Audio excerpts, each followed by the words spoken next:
Chief priest and the whole council were seeking testimony against Jesus to put him to death, but they found none, for many bore false witness against him, but their testimony did not agree.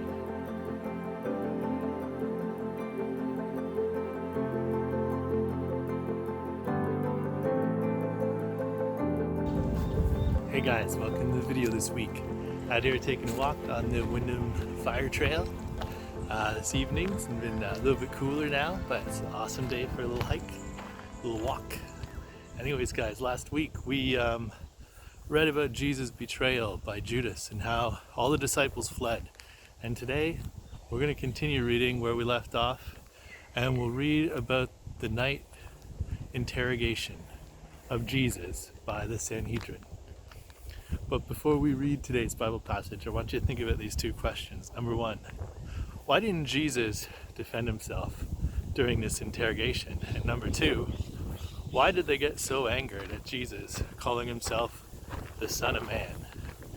Anyways, think about these two questions as we take a walk here and read today's Bible passage. We're going to start here in the book of Mark, chapter 14. We're going to go from verse 53 to 65, and here's what it says.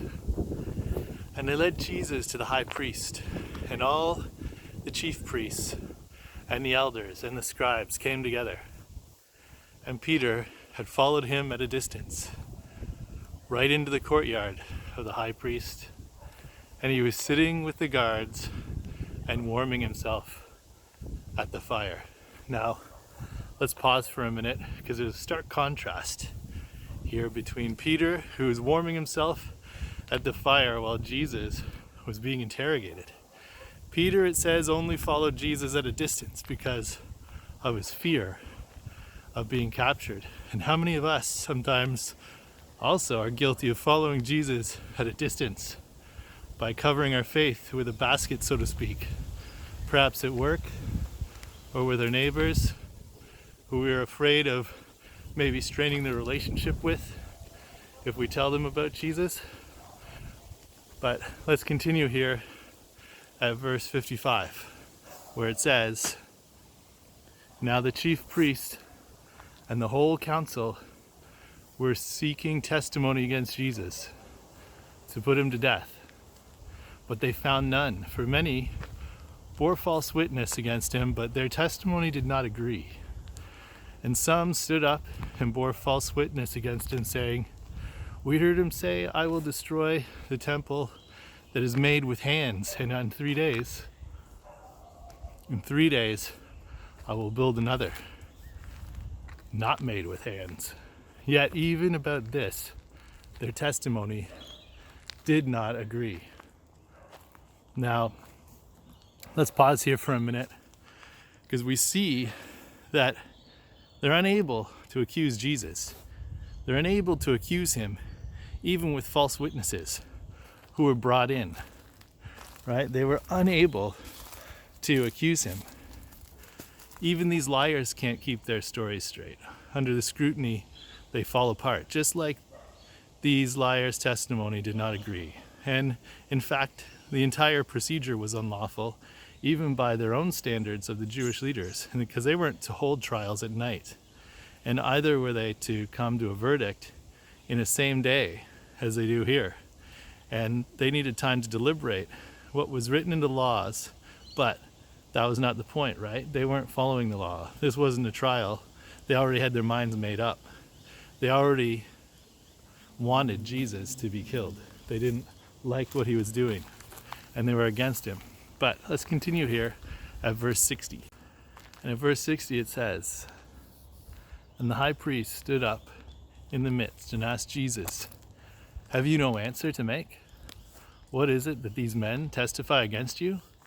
But he remained silent and made no answer.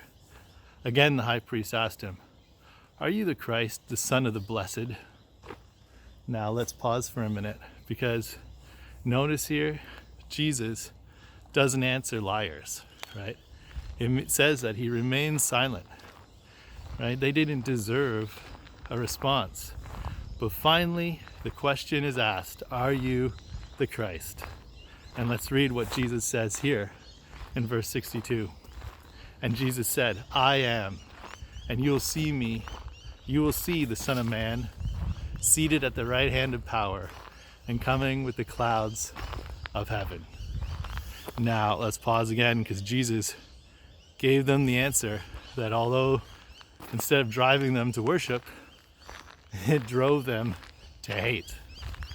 And we see in verse 63 now where it says, and the high priest tore his garment and said, what further witnesses do we need? You've heard the blasphemy.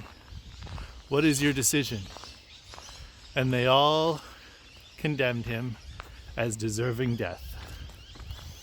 And some began to spit on him and to cover his face and to strike him, saying to him, Prophesy. And the guards received him with blows. Now, they did not believe Jesus, right? They didn't believe who he claimed to be, that he was the Messiah, the Christ, the Son of Man, and the God in the flesh. And it was not for anything godly or righteous that these religious leaders wanted to put Jesus to death. It was their hypocrisy, pride, arrogance that caused them to accuse Jesus of blasphemy. They didn't want to hear the truth of God, right? They had their minds made up. They had hard hearts. Anyways, guys, this is the end of the video this week. Hope you enjoyed it and that God spoke to you through it. And God willing, I will see you again next week. Hey guys, thanks for watching the video this week. And remember, true knowledge is meant to be shared. So go out and tell a friend, or 2 or 3 or 5 or 10 friends what you learned about this week. And God willing, I will see you next time.